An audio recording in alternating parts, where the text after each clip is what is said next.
Fat tissue, what I've hoped to impress upon you by now is that it is far more than simply an inert tissue that only acts to store energy. Now, you've heard the term endocrine organ before, I'm sure. And if you haven't heard that term, you certainly are familiar with the classic endocrine organs. These are the glands within the body, the tissues that produce hormones and release these molecules into the bloodstream to have effects throughout the body. And some of the more famous endocrine glands are things like gonads, ovaries, and testes, or the thyroid gland, or adrenal glands. All of these are tissues you've heard of before. Each endocrine organ has hormones that will have very specific effects relevant to that tissue's function. And the fat tissue is related to metabolism. And so it's no surprise that its hormones have a metabolic influence. Men and women are not the same, and we store fat in very different places. Now, in the previous episode, we discussed why men and women store fat differently, and it is entirely a function of sex hormones, where the sex hormones induce the expression of lipoprotein lipase in different fat depots throughout the body. For example, just as a brief recap, the higher estrogens in the woman or the girl who's going through puberty result in higher expression of lipoprotein lipase at the prototypical female areas like breasts, hips, and buttocks. Whereas the androgens, like testosterone, which are much higher in the boy, the male going through puberty, that begins expressing more lipoprotein lipase in the central region of the body, leading to greater abdominal and even visceral fat storage. Now, we store fat in different places between the two sexes, and those different depots have differing effects on hormone production. So, for example, in women, because women have relatively much higher levels of subcutaneous fat, it's no surprise that she will have relatively higher levels of the hormone products that come from subcutaneous fat. For example, she will have higher levels of hormones like adiponectin and leptin, which are much more abundantly produced from subcutaneous fat cells than her male counterparts. Whereas the male, while having relatively lower levels of those hormones from fat cells, will have relatively higher levels of hormones or signals that are coming from central or even visceral adipocytes, like TNF-alpha. Now, TNF-alpha, we are justified in calling it a hormone, but it also meets another characteristic, and it is also called a cytokine. A cytokine, that is the term to refer to these proteins that influence inflammation. So where we store fat, which is heavily influenced by our sex, will also then in turn heavily influence the production of hormones. Now let's just talk a little bit more about menopause. Menopause is a unique change in the woman's, certainly her fertility, but as a result of that change, her hormone production. So the main cells of the ovaries that are producing sex hormones are the granulosa cells and the theca cells, and they normally will they will proliferate, or you'll have much more of those cells surrounding follicles, which is a little egg, kind of a wrapped up egg within the ovary.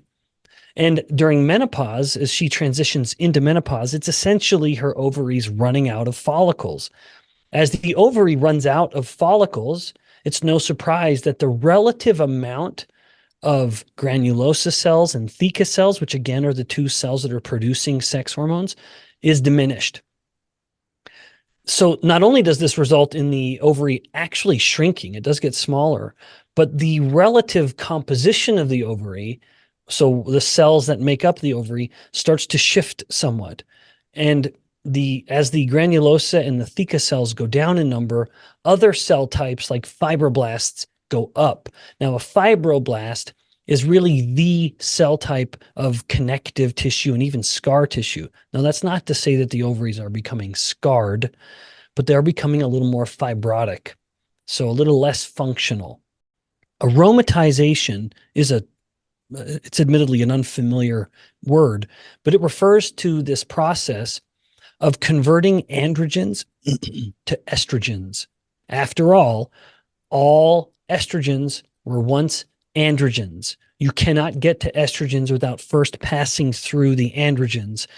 And to do that, to actually make that conversion, you need this enzyme called aromatase, which is why we've turned it into a verb and say that we have this process of aromatization.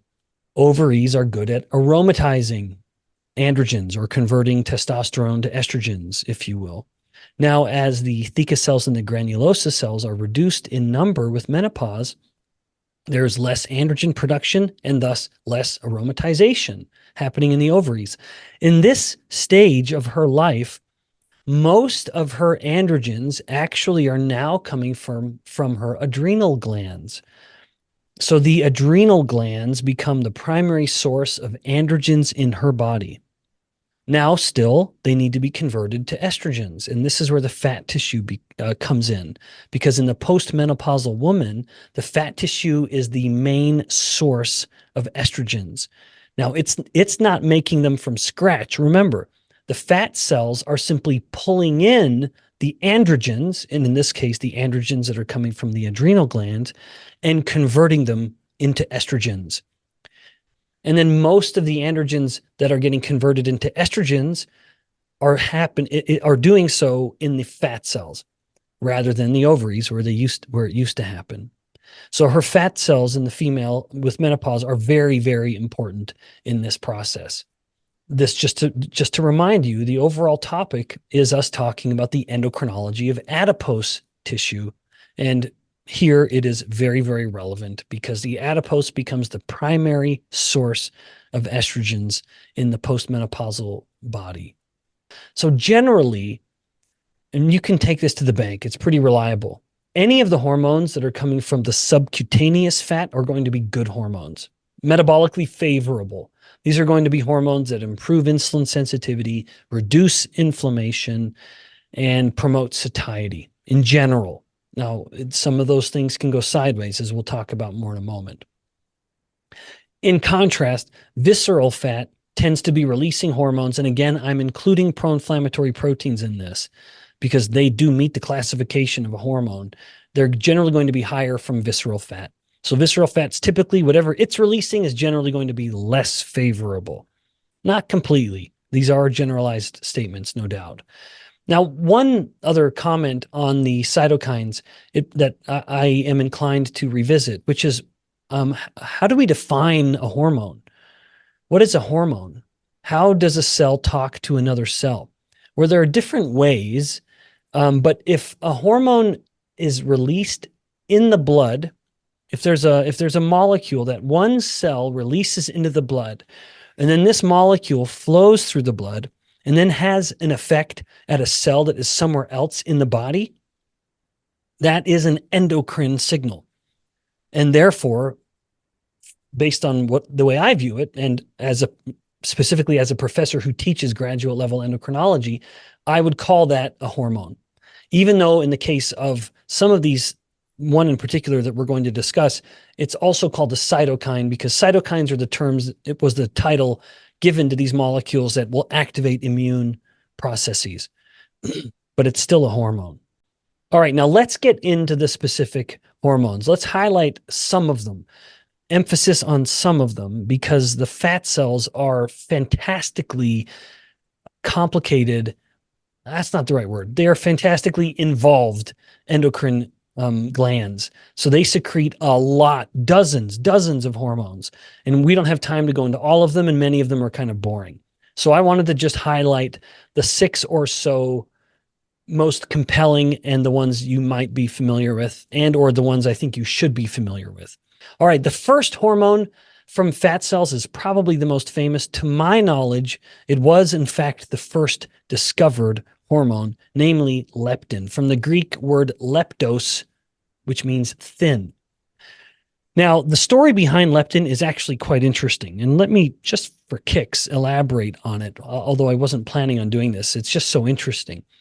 So leptin was discovered in this very large mouse colony housed within a lab.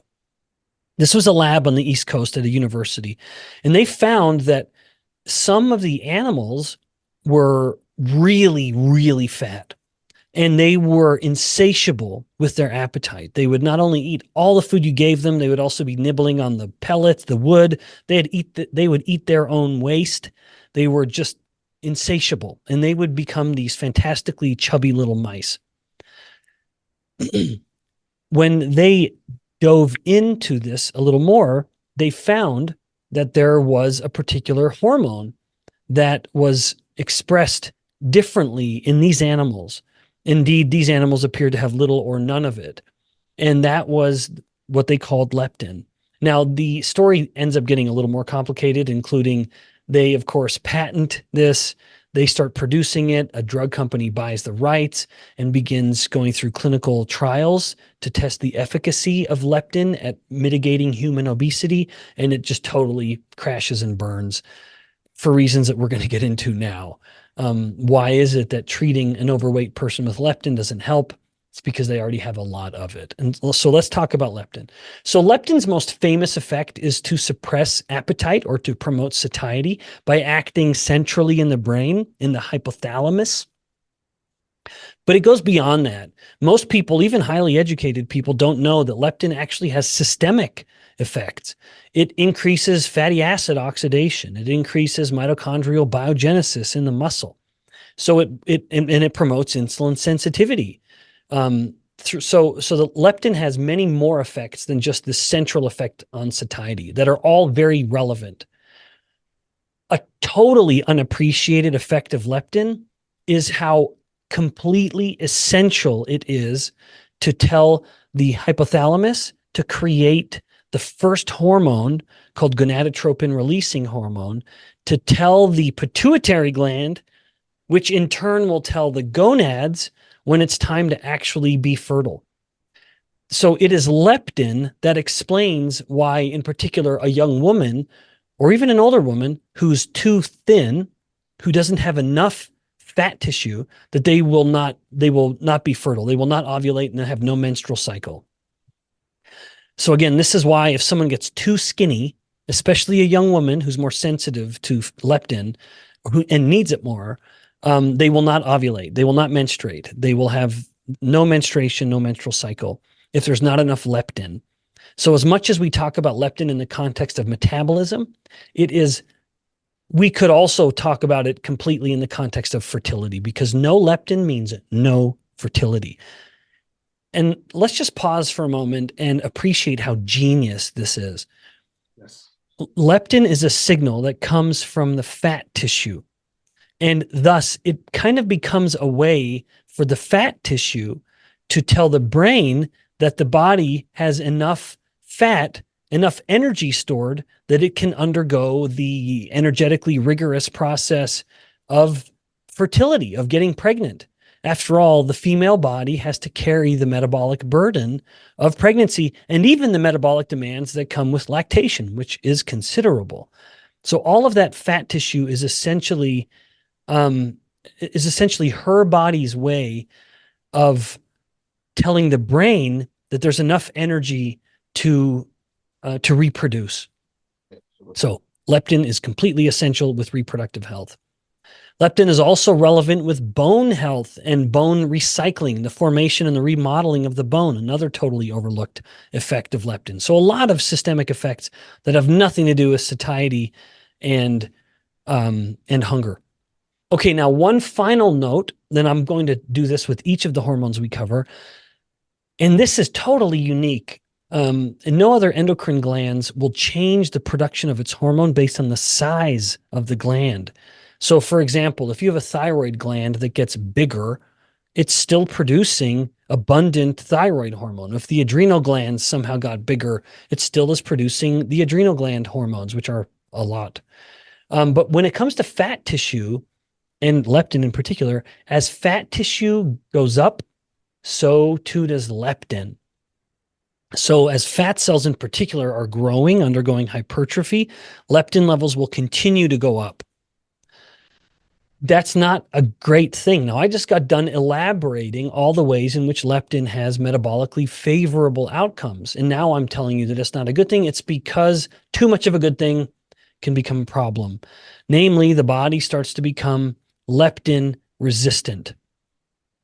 Leptin resistance with too much leptin.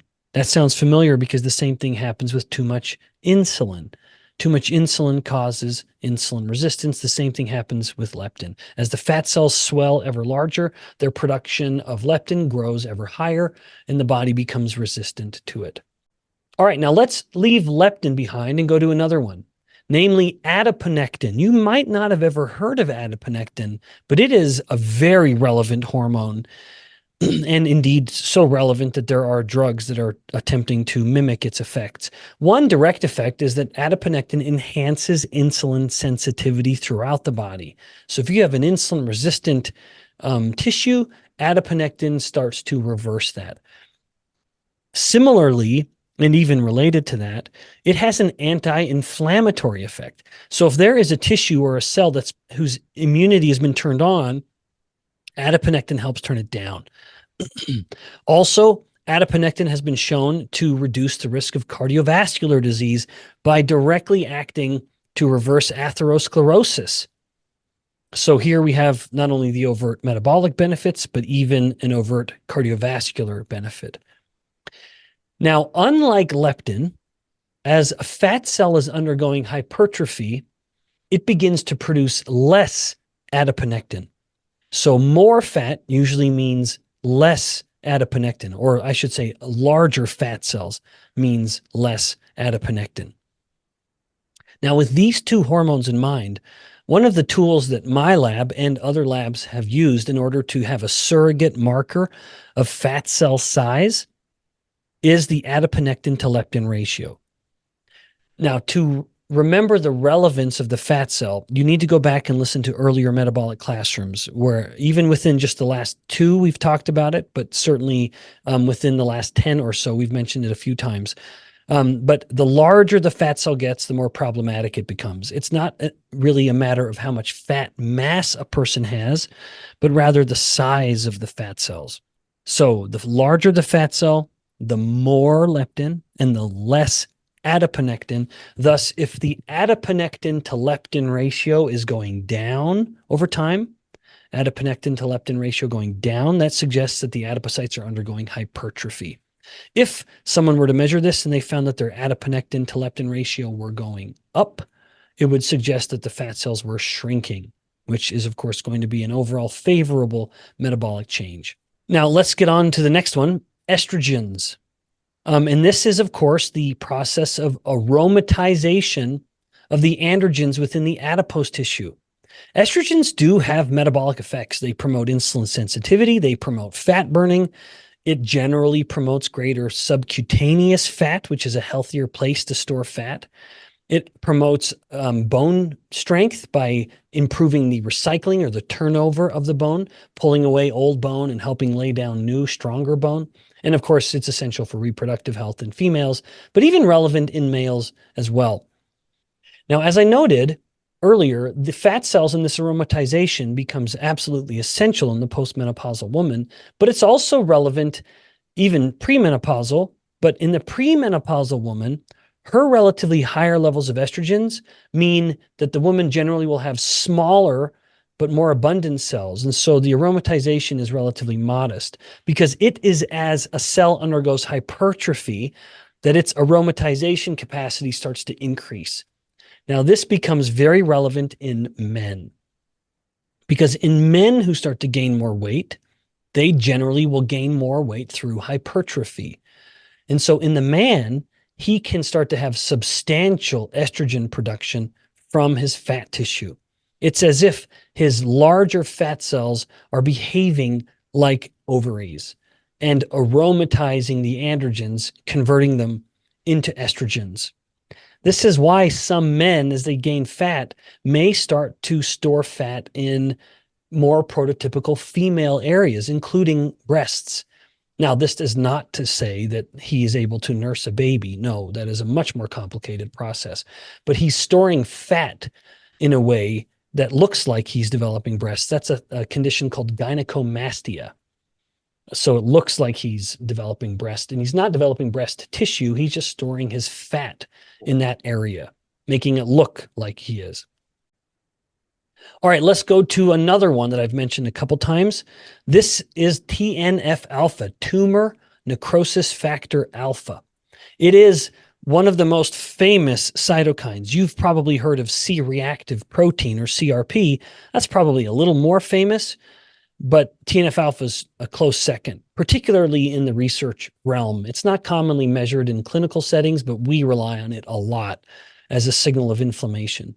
TNF alpha directly causes insulin resistance. In fact, this is why in the past you've heard me talk about inflammation as a primary cause of insulin resistance.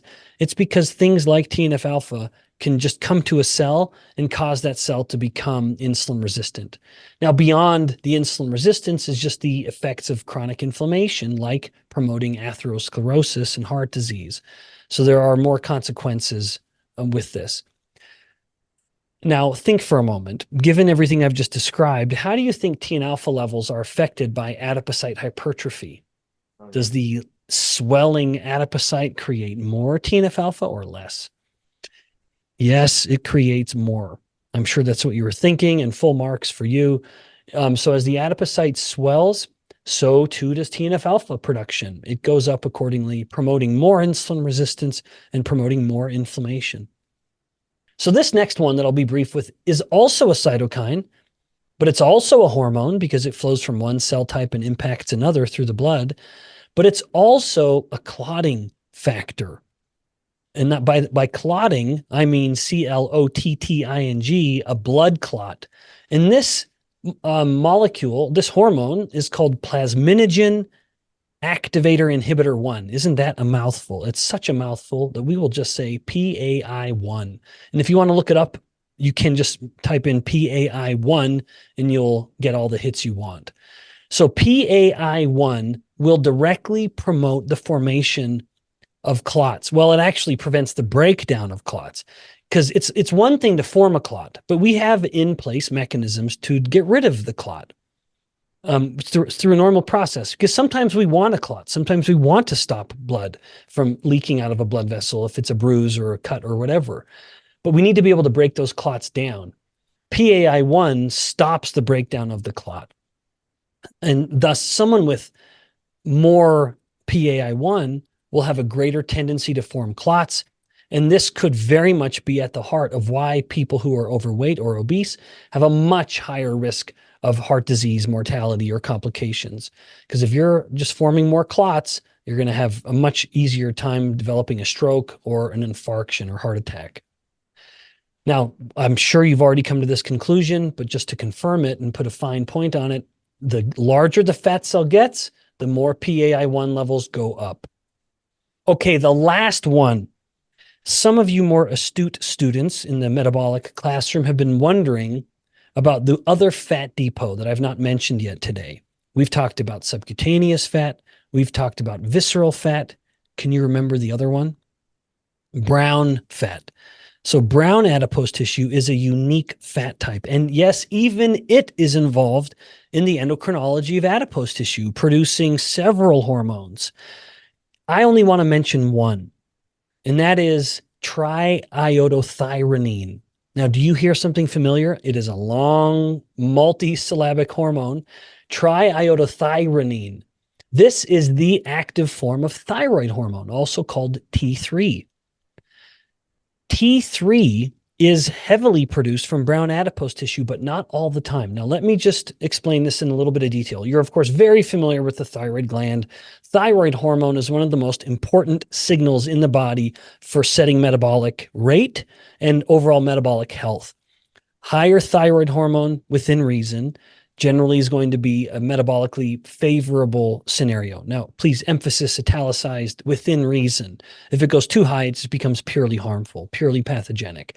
But on average, people who have slightly higher levels within a physiological range with T3 will be a little leaner and less more resistant to things like weight gain and diabetes and insulin resistance. Now, the thyroid gland produces a relatively modest amount of T3. It produces relatively more amounts of the inactive form called thyroxine, which is T4. And then T4 will have one of the iodine molecules stripped off of it as it moves into various tissues throughout the body. So the thyroid gland releases T4. Tissues throughout the body will pull in the T4 and release it as T3. And so the whole body is sort of helping in this process of actually creating T3. And when brown adipose tissue is turned on, like through cold therapy or through a little bit of caffeine or through exercise, when brown adipose tissue is turned on, it becomes the highest producer of T3. It begins pulling in more T4 than any tissue and releasing more T3 than any tissue. And this, of course, this is a potent activator of metabolic rates. So therefore, cold exposure is not only stimulating brown adipose tissue to burn more calories and produce heat, but it also enhances the local production of T3 or the conversion of T4 into T3, making something like cold immersion one of the most potent stimuli for increasing thyroid hormone, active thyroid hormone production. And then that T3 not only further stimulates the brown adipose tissue itself through a process that we commonly refer to as an autocrine effect. So autocrine is when a cell produces a hormone that stimulates itself. But then there is, of course, the endocrine effect, which is when the brown adipose is just releasing the thyroid hormone into general circulation. I know cold therapy is uncomfortable. Believe me, I know. As much as I've done it in the past, I still just shudder to actually get in that bath and shiver.